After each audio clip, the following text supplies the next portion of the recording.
A very good morning to all of you. We are doing the news analysis for 8th of December. Now coming to the news topics, other than the routine topics that we have, which are repeated time and again, today we have some interesting updates. So one is Nirmala Sitharaman made a speech with regards to the government's achievements on the economic front. So this she did it in the parliament. And here we get to know more so about poverty. She says that 13.5 million people have come out of the trap of multi-dimensional poverty. So we'll look at the aspect of multi-dimensional poverty. Next, in the editorial section, yesterday there was a news concerning the center seeking supplementary grants on various issues. And one of the reasons were subsidy spend. So today there is an editorial on the NBS scheme. So we'll look into that aspect also. Then just below this article, there is one on Chennai floods, the Chennai alarm. And it suggests that if the government, the Tamil Nadu government had focused on the recommendations by Tirupuga's panel, then the situation may have been averted. So now, of course, we will look into this. I have summarized these points. I have already shared it on the Telegram, right? So this we will look. Then we get to know that, yes, we will not have a full-fledged budget because it is an election. We will have an interim budget, which is known as the vote on account. Plus small personal finance, what it is, all those things we will see, because this can be asked in the prelims. Okay, now before starting, two things. I lost my highlights. Right, so I have lost that. And second thing, we have a Telegram channel, IS Primers. Link is in the description box, where I share these important, some of the pointers, summaries, etc., some important articles, reference material, and I'm sharing MCQs for practice, current affairs questions. Okay, so coming to the first news now. So this is concerning the former Navy men who are facing death row in Qatar. So now we have Indian envoy is having access. He is able to meet these people who are on the death row. This progress probably came out because of the talks that took place between the Prime Minister of India and the Emir of Qatar, as you can see over here. So this happened at the COP28 summit. So sidelines of this small bilateral meeting took place. Okay. So we just scroll further. Next one should be about an act of whistle blowing. Yeah. So a colonel who blew whistle on scam damaged organizational health, says Armed Forces Tribunal. Okay. We're not interested in the facts of the case.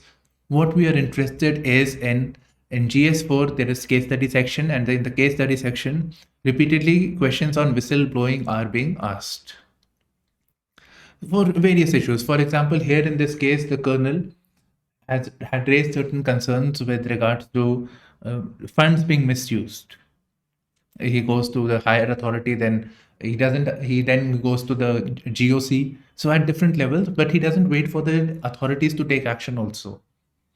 So he's said to be having acted in haste. That is what the defense is there. And the tribunal has accepted all this. Okay.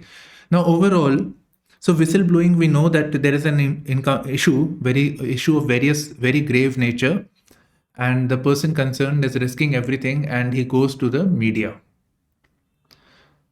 Right. So such a thing could be there. And normally whistleblowers have a threat to their life as well. Okay. In 2018, a question on Edward Snowden was asked. Edward Snowden on whistleblowing was asked. So this was asked. Then repeatedly hypothetical situations wherein, let's say you were a junior employee working in a pharmaceutical company, and it has come to light that some malpractices are going on. Let's say bio-waste is being excreted unchecked. It is affecting the lives of the people in the vicinity. You inform your seniors, superiors, they don't take action. You consider leaving the job, or you consider going, raise this alarm with the media, etc. But in case you do that, you risk losing your job, and you are the sole breadwinner. right? And your family is in a grave situation. How will you deal with that situation? What would be your course of action, or what are the options available with you? State merits and demerits. Normally, options available with you, such question is asked. Now, typically, the series of steps would be: one, you need to be self-aware of the situation, of the different stakeholders involved. That awareness should be there. Also, emotional intelligence. Okay, next, you need to prepare the facts of the case. Facts of the case to substantiate your points. You need to involve your higher authorities or immediate superiors, colleagues. You need to involve them, but in a tactful manner, because it is likely that they may be aware of the know-how, who have already been working over there. So involve there. You can probably showcase your social skills of perseverance and social influence, right? So that can be done. If that doesn't work, you may reach up to the higher authorities, because it's a grave situation and you have to stand up to the to the problems that are being faced. So you go to the higher authorities. You cannot be ignorant of the problem. Okay, so you are supposed to be a person of integrity. You have to showcase that value also. Okay, if higher authority, then you have to prepare the facts of the case. If it doesn't work, then of course the last case situation would be to raise the whistle. You have to be a whistleblower. And in all of this, you need to take responsibility of your actions and the consequences. So that's the series of steps and the justification that you need to give. Okay. Everybody knows what needs to be done. So you feel that ethics, so-and-so didn't get marks. The reason is the justification. Justifications are important. Everybody knows what has to be done, but how you justify it. So that is also there. Plus the sequence also has to be followed. Okay, next article. Nirmala Sitharaman in the parliament, she says 13.5 crore moved out of multidimensional poverty, etc. So you see, yesterday actually, the build-up to this statement was yesterday's article, which says that there was a short duration discussion raised by the opposition on the failures of the government on the economic front. Short duration discussion, I told you yesterday that it is a 2-hour discussion on a matter of public importance. Now, what is the finance minister? Of course, she has to revert to this. So once she says that 13.5 crore people have moved out of multidimensional poverty in the last 5 years. Now you do 2023 minus 5, 2018. So government has done good work and people are out of the multidimensional poverty. Now, as far as we are concerned, what is multidimensional poverty? How is it different from the conventional poverty that we used to talk about? Okay, so conventional poverty was previously, we used to look at poverty, you must have studied in your economy class also, where we were looking at the calorie consumption that was required. And to consume that calories to survive, certain basic amount of money was required. So money which could buy you that amount of food which can meet your calorie needs. If somebody earned more than that, so that person was not poor, as far as not below the poverty line.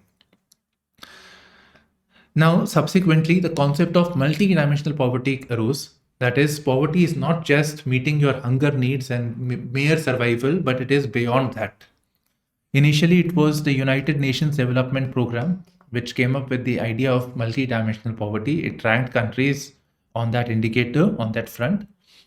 So India, especially under the Niti Aayog, they suggested, why not, if we have multidimensional poverty at the level of globe, why not rank states also as to how they are faring on this? So they created an India-specific indicator and ranked the states accordingly. And multidimensional poverty index comes into being. So India-specific now. Okay. So here we are, a brief on the multidimensional poverty index. I have shared with you this PIB. This is a PIB document. So let me briefly tell you what are the key constituents of multidimensional poverty. So multidimensional poverty is not looking at poverty merely on the basis of survival and meeting your calorie needs, but it is also looking at indicators of a good life, a dignified life, that is health, education, and standard of living. So in all, there are 12 indicators. And a person may be deemed as multi-dimensional poor if it does not meet at least 1/3 of the criterias. So in that sense, a person may be deemed as multi-dimensional poor.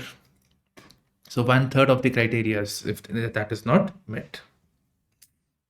Or even if a person is not meeting 1/3, then a person is known as multi-dimensional poor. Even if 1/3, at least 1/3 has, 1/3 is not met, then in that case, a person is multi-dimensional poor. Okay, so we have done this. So this multi-dimensional poverty is done. You can read more about it now from the PDFs that I've shared you. This one, you can read about it. Besides, you can also do that UPSC research also, so that will also help. Now, other than that, she says that India's GDP is growing. Second quarter GDP data, which was 7.6%, is the highest in the world. We are seeing the economies of other countries is contracting, like Germany contracted, Japan contracted, but they are at a different stage of development altogether. Next, but the significant is Vietnam, a competitor, grew by 5.3%, Malaysia 3.3%. So this is significant over here.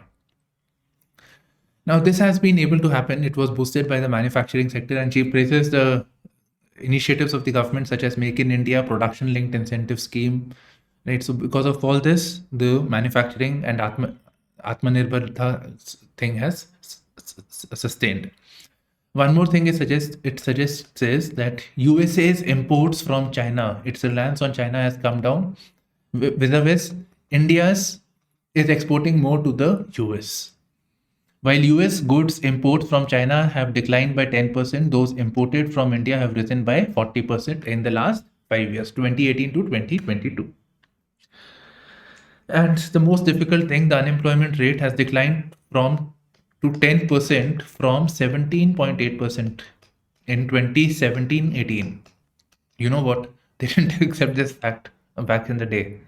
The 2018, they just said the data is wrong. So from 17.8%, it has come down to 10%, which is again very, very high. Now, why I said difficult was because yesterday only the CII said that the inflation at the present, it has come down to 3% from the previous 7%, 6 to 7%. That's why I find this data hard to fathom, hard to agree upon which data to rely upon. Now, finance minister is coming up with a different data altogether. But yes, the unemployment situation in any case is very, very bad. Please stick to one data, no matter, you'll be fine. Okay, next we have farms do's and don'ts. We have an opinion. I am not doing this today, at least because COP28, we have discussed it a lot. Global stock taking exercise is taking place. Historical issues, complex issues are unresolved. That is climate financing, common but differentiate responsibilities with relative capabilities, all those issues, sector. Coming to this one now, farm do's and don'ts. We'll cover this, and we will cover this churning alarm. Okay, so the first one, farm do's and don'ts. The context is the farm subsidy for which supplementary grants were raised. Now, the article basically talks about the nutrient-based subsidy scheme. Nutrient-based subsidy scheme, which was seen as a reform over the previous system. So previously, the subsidy was, if you look at the nutrients, major nutrients that are required is NPK, nitrogen, phosphorus, potassium. Now, phosphorus and potassium are primarily imported, while nitrogen coming from urea is domestically manufactured and the prices are heavily regulated. Okay, so phosphorus is coming from diammonium phosphate and potassium is coming from muriate of potassium. They're very expensive. While urea we can domestically produce and it is heavily prices controlled. So what was happening was that because of this situation, the farmers were heavily relying on the urea component. So according to the agricultural scientists, the Indian soil requires fertilizers in the ratio of 4:2:1. That is nitrogen 4 components, phosphorus 2, potassium 1. But because of the subsidy on urea, the preference is like this. 11:5. Actually, it was this is after NBS scheme, 11:5:1. So there we see a skewed ratio because the urea prices are heavily regulated. It's much cheaper as compared to the other constituents. Okay, so the NBS scheme comes into the picture. Now, what does the NBS scheme basically do? So it basically says that we have to look at the nutrient part, the nutrients that are required for cultivating. So it deregulated prices of fertilizers, chiefly phosphorus and potassium. It had to do it for nitrogen component also, urea also, but that it did not do because it was a politically sensitive topic. So urea was kept out of it, while phosphorus and potassium prices were deregulated. Now, deregulation means, it doesn't mean that the prices are fixed by the market elements. Not truly. It basically says that annually the rates of phosphorus and the potassium components are released. So annually the revision takes place, and it keeps into account the international prices.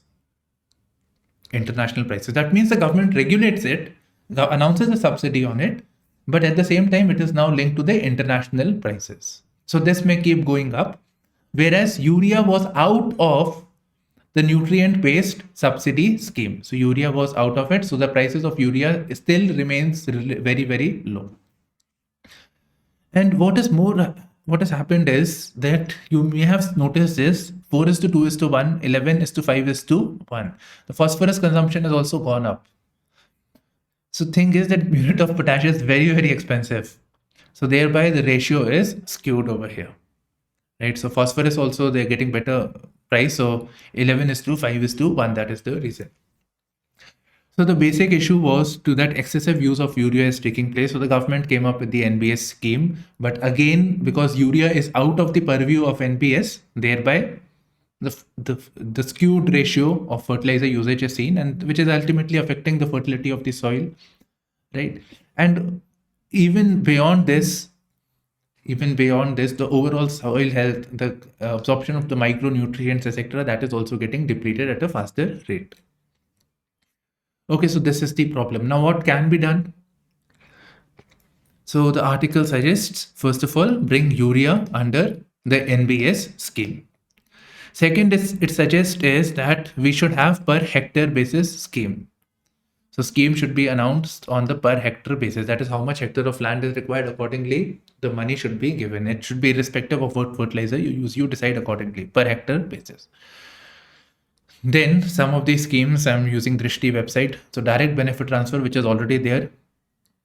Enabling last mile connectivity scheme, which can enable government to set up this required framework for dispersal, etc. So all these schemes are there. Flat per acre cash subsidy can be given. Long-term reform, the one that we say per hectare scheme should be there. Okay, so this is briefly about the NBS issue. Next, we move to the Chennai alarm. Now I'll have to open the Telegram only. I've lost my points actually. Okay. So Chennai, see, the cyclone comes, it hits Andhra, it goes like this. But Chennai is affected very badly. Right?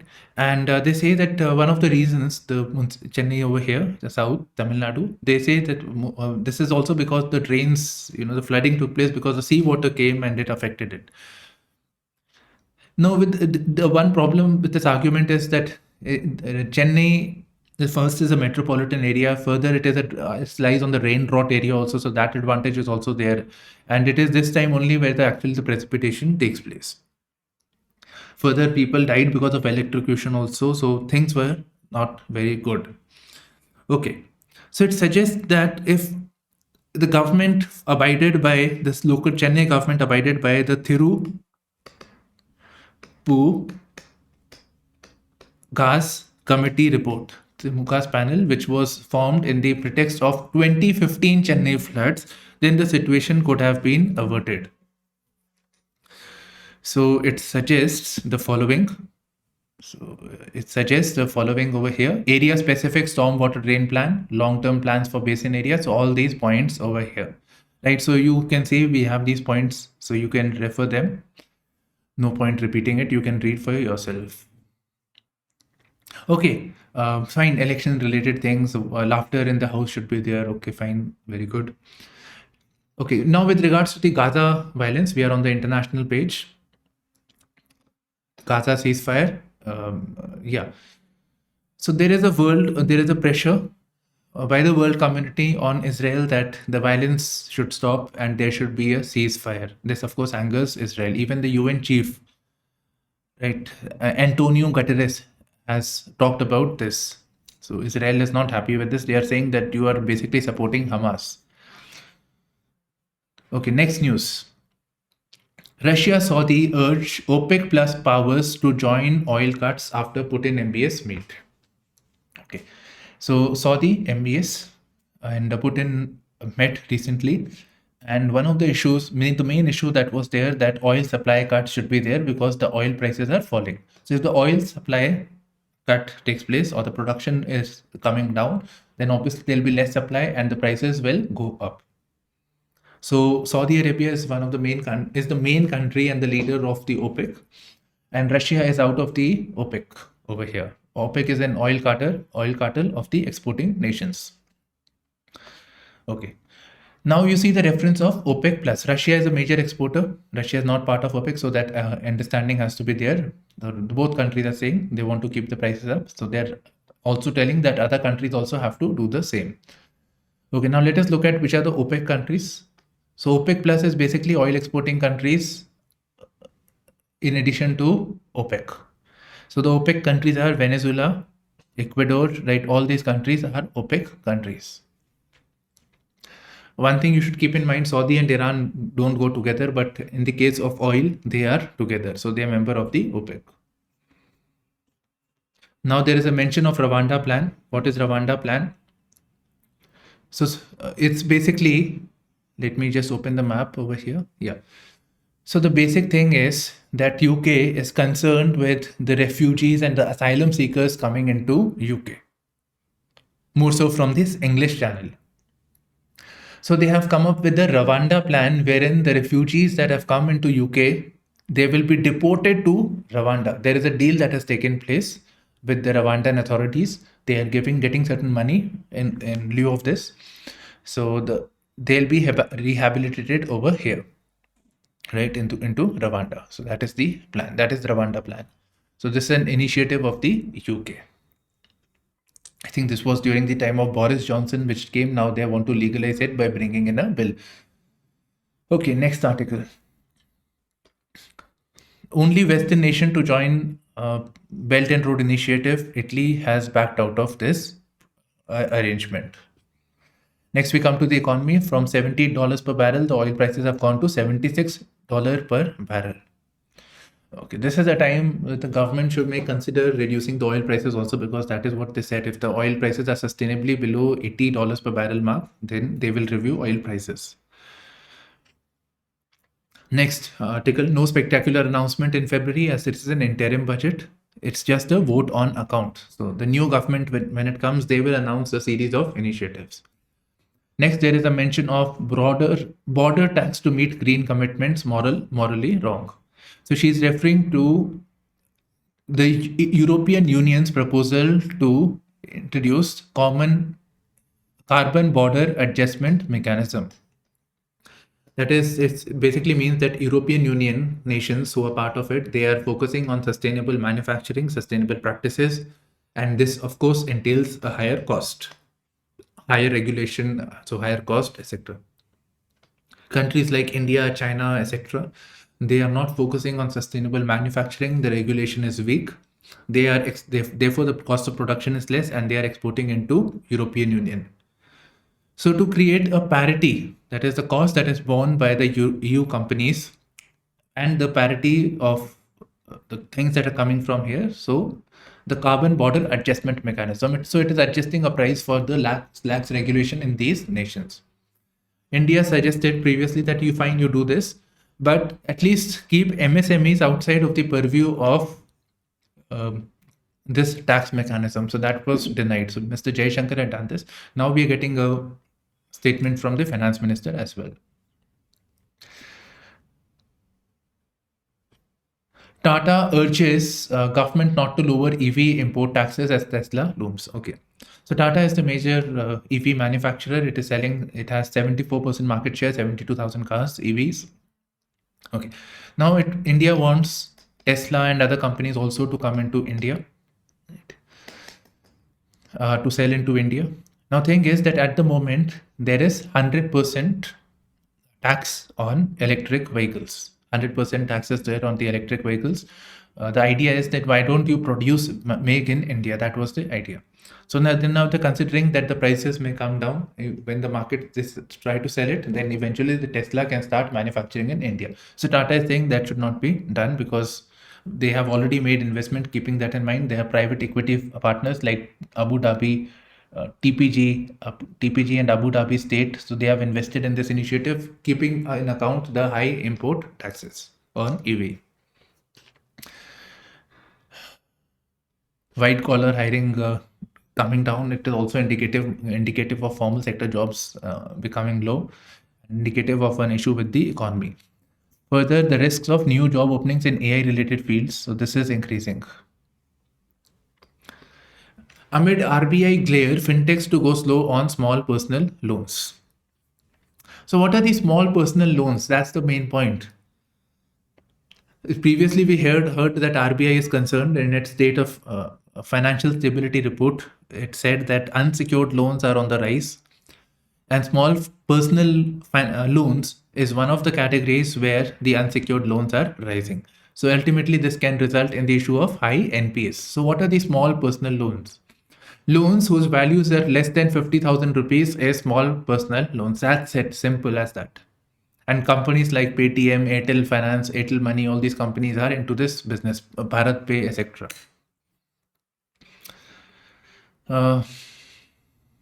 Google Gemini, you are interested, you do it. Not like how it is better than ChatGPT, etc. No, it's more of inquisitiveness, etc. India-Italy relationship, we have previously discussed. Today we are not covering that. I don't think it is important also. Next, we have mining for critical minerals. What is the auction process? Why is it important? This is important. I've lost the highlights, but have a brief idea so that we will cover. Okay, so first of all, critical minerals. What are critical minerals? Minerals that are strategic in nature, which especially for EV manufacturing, for defense equipments, satellite, etc. Right? So those are critical minerals. So government has added 10 of the 30 minerals that the government declared as critical in Germany. So more minerals are added over here. These include minerals like nickel, copper, molybdenum, and rare earth elements, and of course lithium. So lithium ore is also there. Now what government is saying is, of course, we are heavily dependent on imports of these. So India imported 32,000 tons of unwrought nickel, which amounts to rupees 6,549 crores. Copper ore, lithium 732 crores. So significant import is taking place, and these are very, very important, especially when we're transitioning into, we want electronics manufacturing, we want an EV based economy, right? So electric economies, all those things. Okay. So yeah, so renewable based, so that for that also we require it. So, okay, so we want domestic self-reliance on that. So for that, mining licenses are being given for mining, and besides mining licenses, there is also a term for composite licensing.